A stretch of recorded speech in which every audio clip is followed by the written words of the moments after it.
I am Jade Carter, 45 years old, a freelance journalist living in Chicago where cobblestone streets and childhood memories still linger in my mind. My life has been a string of articles, journeys, and untold stories. But no story ever made me fight as hard as the one about my brother, Malcolm Carter, and the legacy he left behind. This is the journey of myself, my niece, and a community that rose to defend what was rightfully ours. If you're still listening, we want to sincerely thank you for spending your time with us. Truly means a lot. We'd love to know, where in the world are you watching from? Drop your country in the comments and let's see how far this message has reached. If you haven't subscribed to the channel yet, I highly recommend doing it now so you won't miss any of our upcoming stories. These aren't just ordinary stories, they're filled with meaningful life lessons that can inspire, teach, and stay with you long after the video ends. Hit that subscribe button and join our growing community. Part 1: My brother's death. Malcolm Carter, my brother, passed away at the age of 48 when his heart gave out on a cold October night in 2024. He was a community activist, the owner of the Cultural Flame, an independent bookstore in Lincoln Grove, a historically black neighborhood in Chicago. His bookstore wasn't just a place to buy books, it was the heart of the community where children came for story time, teens found a safe haven after school, and adults gathered to debate everything from politics to poetry. Malcolm had been raising Sophie, his 9-year-old daughter, alone ever since my sister-in-law Lena died 6 years ago from medical complications. I still remember the pain in his eyes when he talked about how the nearest hospital had shut down, forcing Lena to seek care at a faraway facility where the pain of black patients often went unheard. I hadn't been close by during the last years of his life. My work took me all over, from bustling newsrooms in New York to war zones in the Middle East. But every time I returned to Lincoln Grove, he was still the same resilient older brother, the man who taught me how to hold a pen and write the truth. The Victorian 2-story family home where Malcolm and Sophie lived was a 4-generation legacy, purchased by our great-grandfather in 1942 after he fought against racist housing policies. Paneled walls, stained glass windows, and black and white portraits chronicling black history in Chicago stood as a testament to the Carter family's endurance. Malcolm had a close friend, Nathan Brooks, 52, a former military man who'd worked at the bookstore ever since returning home from 15 years of service. Nathan was quiet but loyal, guarding the bookstore like it was his own home. Then there was Mrs. Evelyn Harper, 70, a retired schoolteacher and neighbor who treated Sophie like her own granddaughter. And finally, there was Ethan Carter, 50, our cousin, a wealthy real estate developer who always seemed distant from the values my brother cherished. Ethan ran Horizon Realty, a development company that had bought up much of Lincoln Grove, pushing out longtime residents to build luxury condos. Malcolm constantly clashed with Ethan, organizing community meetings to protect affordable housing and black-owned businesses. I'd known Ethan since childhood, but the gap between him and Malcolm had only widened with time. Ethan favored expensive suits and sleek cars. Malcolm lived simply and put the community first. Ethan wants to climb ladders, Malcolm once told me, but I'm trying to build foundations. Part 2: The Room Under Cold Lights. 2 weeks after Malcolm's funeral, I sat next to Sophie in the law office of Parker & Stone, inside a downtown Chicago skyscraper where the air felt so cold it was like being trapped inside a prism of ice. Sophie, wearing shiny leather shoes that were too big for her little feet, clutched my hand tightly. Evelyn sat beside us, her arthritic hands trembling, sharp eyes locked on the suited men across from us. Ethan was there, flanked by 2 attorneys, his eyes avoiding mine, as if he couldn't face the sister of the man he had just lost. The lead attorney, Charles Parker, 62, entered the room with the confidence of someone who'd never been questioned. He nodded warmly to Ethan, but when he turned to me and Sophie, his tone became polite, distant, like we were outsiders. "Shall we begin?" he said, flipping open a leather file. He read Malcolm's will in a steady monotone, but the words that followed stabbed me in the chest. "I leave all of my possessions, including the property at 528 Magnolia Street, the Cultural Flame bookstore, and all financial assets, to my cousin Ethan Carter, with the trust that he will care for my daughter, Sophie Carter, as he sees fit until she reaches adulthood. I felt my blood freeze. Malcolm would never have left everything to Ethan. He didn't trust Ethan, the man who had spent his life undoing what Malcolm had built.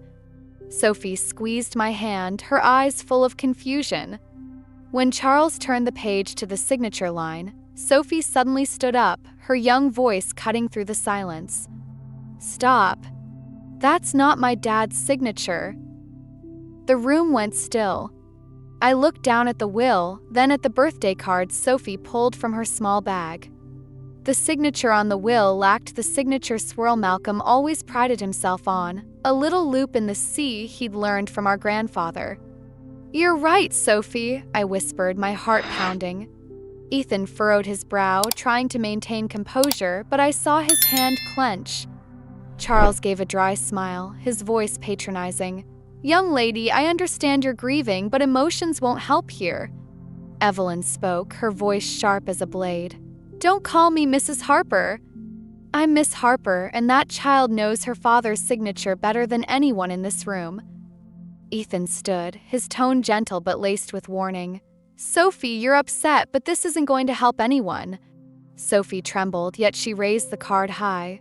"Dad always made the swirl in the C. Grandpa taught him, and he taught me. That signature is fake." The room fell into tense silence. Charles signaled to his assistant, and before I could react, Sophie was escorted out to the reception area with a juice box and a magazine. Through the cracked door, I heard Ethan's voice, no longer masked. "The demolition permit's been filed. We can break ground on the new Lincoln Grove project by fall." Another voice, likely his attorney, replied, brimming with excitement. "Those luxury units will sell out before we finish building. That spot with the historical angle for marketing, it's perfect." Ethan scoffed. "History only matters when it turns a profit." My blood boiled. Ethan didn't just want Malcolm's house and bookstore. He wanted to erase the legacy of our entire community. Part 3: Signs of Betrayal. When Sophie and I returned to Lincoln Grove, a for sale sign from Horizon Realty had already been planted in our front yard. The bold letters read, "Luxury condo project coming soon." Neighbors gathered, whispering in worry. Clara Mitchell, 65, a retired seamstress, rushed over and asked, "Jade, what's going on? That sign wasn't there 30 minutes ago." Henry Lawson, 60, a bus driver, chimed in, "Malcolm would never sell. Not after everything he did to fight off those developers." I explained what had happened at the law office, trying to keep my voice steady so I wouldn't scare Sophie. But the neighbors' eyes were filled with dread, as if they had seen this coming. "Ethan's got powerful friends," Henry said quietly. "They've had their eyes on this neighborhood for a long time." I looked at Sophie, who was gripping her birthday card with resolve in her eyes. "Dad said we're not supposed to give up," she said. "He showed me the real will, not the one they read today." A fire lit inside me. Malcolm had prepared Sophie, and now I, once just a writer chronicling injustice, had to act to protect my brother's legacy. I led Sophie into Malcolm's study, where the scent of old wood and books still lingered. We searched through every bookshelf, every drawer, until I found a hidden compartment in his desk. Inside was a leather-bound journal recording the mounting pressure from Ethan's company, veiled threats, suspicious accidents involving homeowners who refused to sell, and a note that made my skin crawl. Ethan offered $3 million for the whole block last month. When I declined, he brought up our family's history of heart issues, said they can accelerate unexpectedly. Not everyone would catch that as a threat, but I know my cousin. Another entry, written just days before Malcolm's death, sent chills down my spine. "Change the locks today." Parker called again, urging me to reconsider. "Something feels wrong.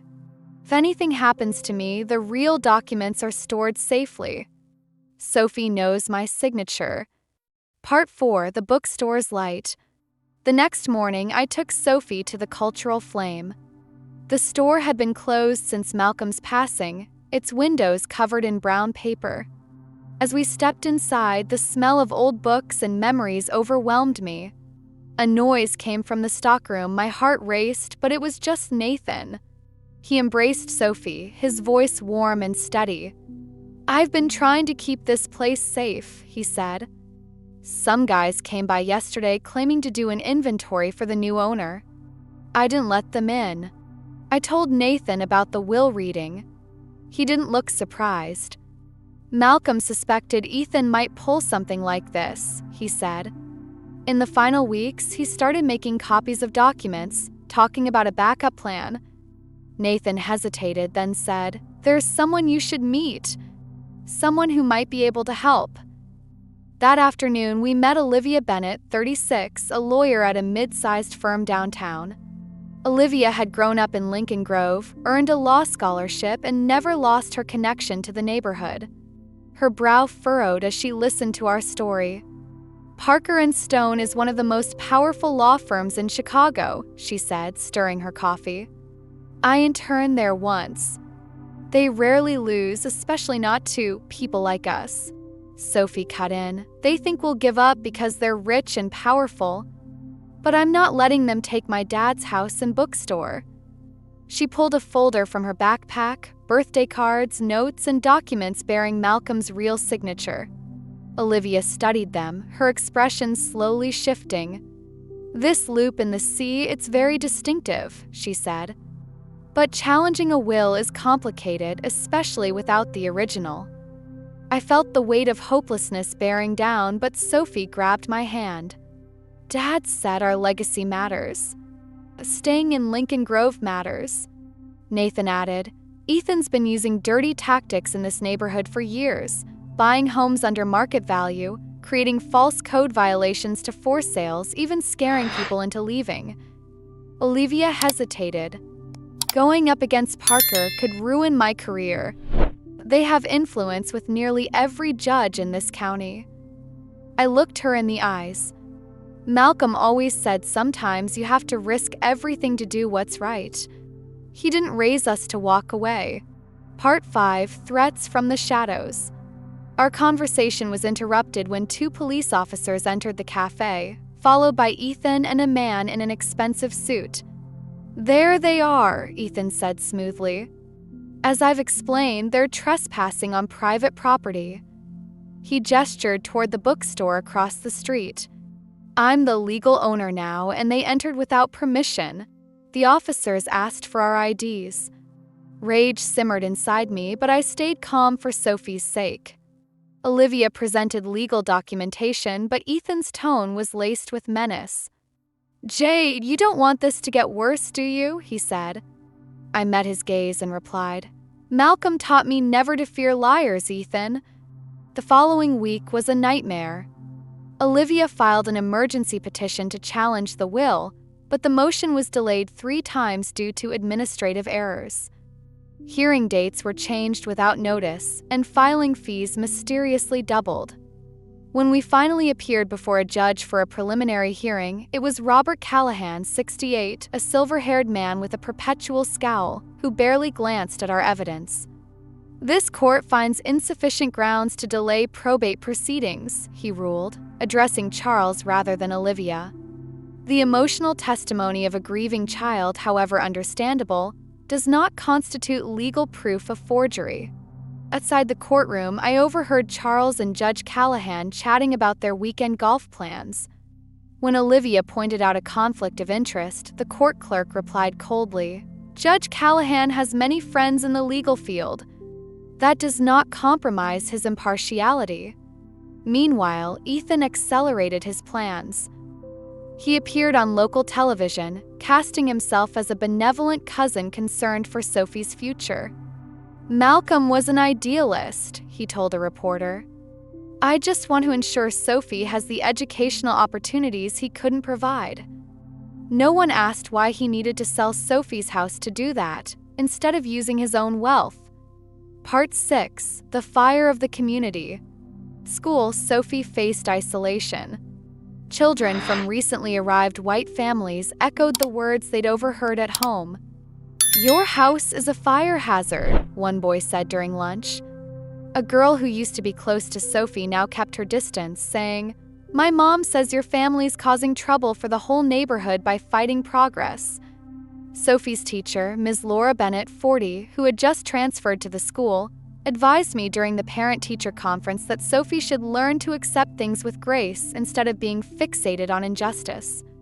It became clear to me that the system wasn't just stacked against us in the courtroom, it bled into our daily lives. But Sophie didn't back down. One evening, she sat in Malcolm's study, flipping through his books, searching for meaning.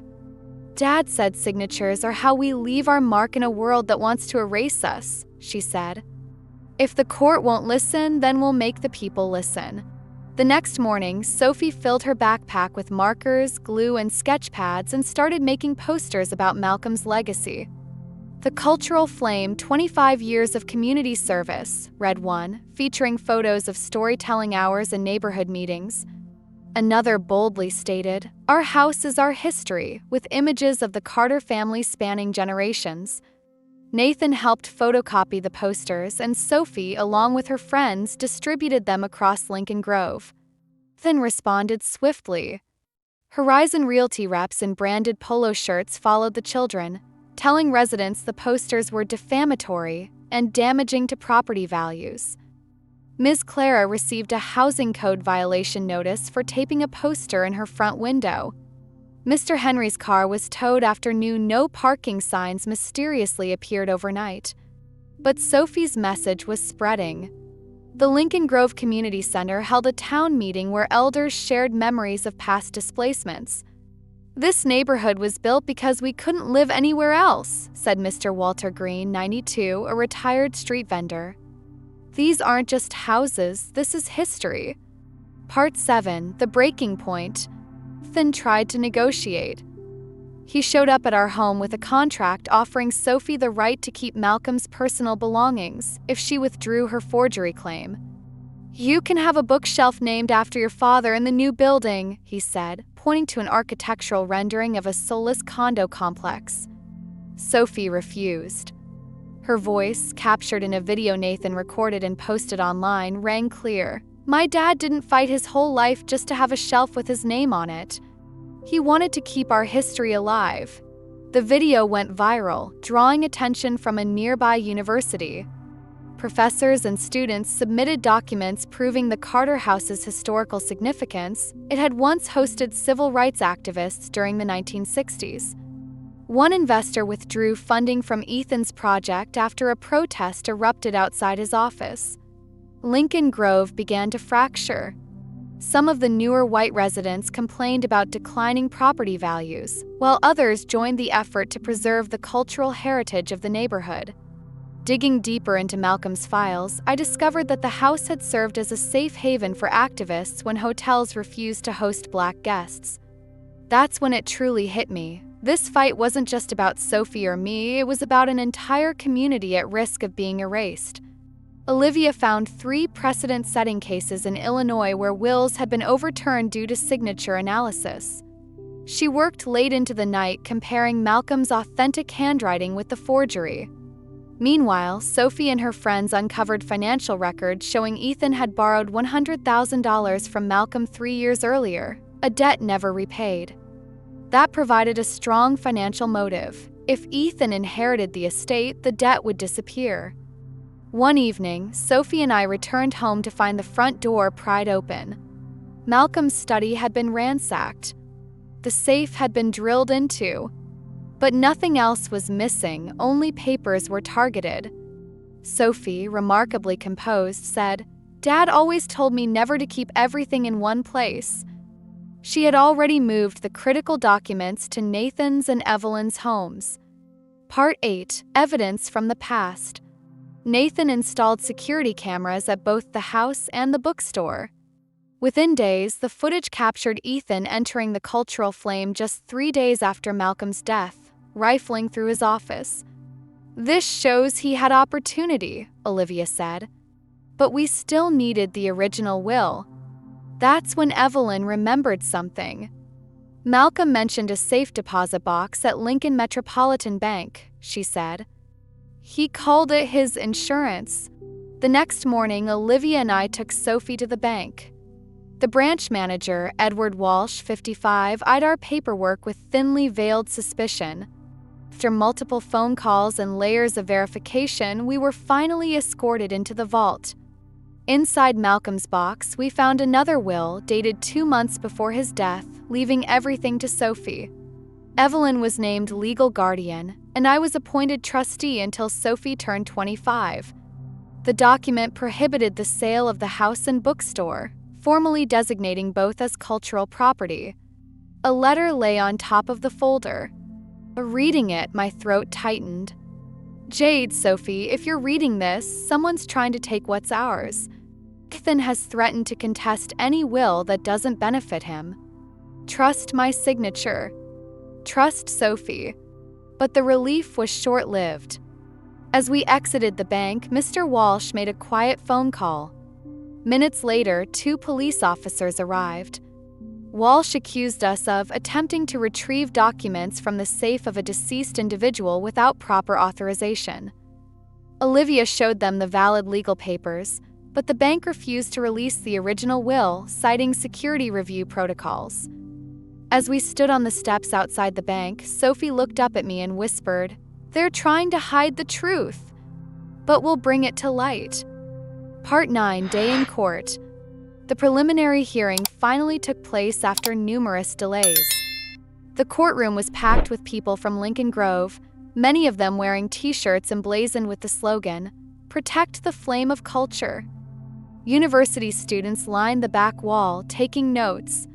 Ethan arrived flanked by 5 attorneys, but the usual confidence in his posture had dimmed under the weight of public scrutiny. Charles proposed a settlement. Sophie could keep part of the estate if she dropped the forgery allegations. Olivia declined firmly. "My client knows exactly what's at stake." A major shift occurred when Olivia filed a formal complaint about Judge Callahan's conflict of interest. Case was reassigned to Judge Clara Nguyen, 60, an Asian American judge known for her fairness and integrity. She looked directly at me and Sophie, her voice steady. "This court will ensure all evidence is reviewed with impartiality."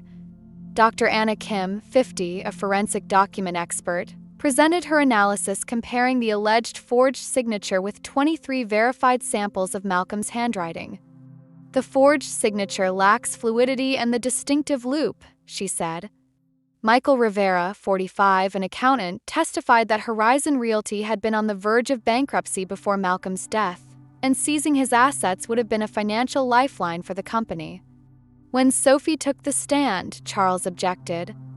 "A child's testimony is inherently unreliable." But Judge Nguyen dismissed the objection.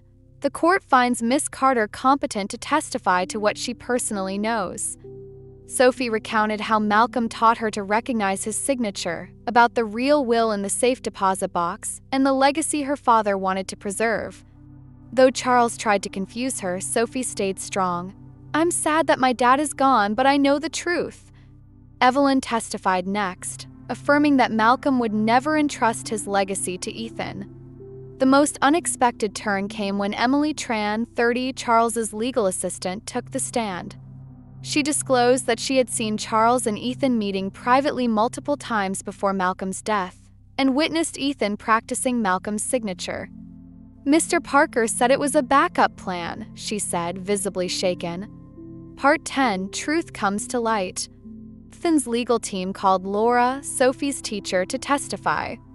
Laura claimed that Sophie was imaginative and often confused fiction with reality. But Olivia quickly dismantled her credibility, revealing that Laura had only been teaching at the school for 7 months and had recently purchased a discounted condo from Horizon Realty. Judge Nguyen ordered Parker and Stone to produce the original will within 24 hours. That night, Olivia received an anonymous envelope at her office. Inside were photos of Ethan meeting with Charles before Malcolm's death, along with handwritten notes referencing the backup plan. A small note was included. "Not everyone at the firm agrees with hurting that little girl." Before the final trial, Charles withdrew the forged will, claiming Ethan wished to end the family conflict. Olivia immediately objected. Withdrawing the document does not resolve the inheritance issue. I leaned over and whispered to Olivia about a final clue, something Malcolm had hinted at in a video before he died. A secret place only Sophie would know. Sophie led us home and opened a hidden compartment under the floorboards in her bedroom. Inside, we found a legal document transferring all of Malcolm's assets into a community trust. The trust named Sophie as the beneficiary and me as the trustee. The document explicitly banned demolition or commercial development of the property for the next 99 years. When the document was presented in court, Ethan lost composure. "This is ridiculous. You can't lock down millions of dollars in assets over some sentimental nonsense." His outburst revealed more than he intended, visibly rattling his legal team. Judge Nguyen calmly responded, "The forged will is null and void. This court recognizes the community trust as legally binding and refers the forgery for criminal investigation by the district attorney's office." Part 11, A Living Legacy. In the months that followed, the Carter home was expanded into a community center bearing Malcolm's name, complete with a library and educational programs. The Flame of Culture bookstore reopened, now run by Nathan. Nathan faced charges of fraud and financial misconduct, leading to the collapse of Horizon Realty.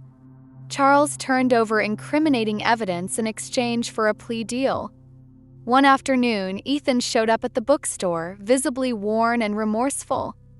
"Malcolm would have forgiven me," he said quietly. "Maybe," I replied. "But first, you need to admit what you did and start making it right." I suggested he participate in community programs if he issued a public apology. Community Trust soon launched the Malcolm Carter Scholarship, dedicated to supporting children from Lincoln Grove. The neighborhood also formed a preservation coalition to protect other historic landmarks. A year after Malcolm's passing, I stood on the front porch of our house, watching children play on the lawn where the for sale sign once stood.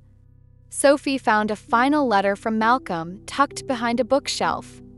"Jade, Sophie, our legacy isn't just in houses or books. It lives in the values we uphold and the community we build. Your victory proves that justice is possible when we stand together." I held Sophie tightly as tears streamed down my face. Malcolm's true legacy wasn't just the house or the bookstore, it was the courage he passed on to us, and the unbreakable spirit of the Lincoln Grove community. As I look back on the fight to preserve my brother Malcolm's legacy, I've distilled lessons that have reshaped my understanding of strength and purpose.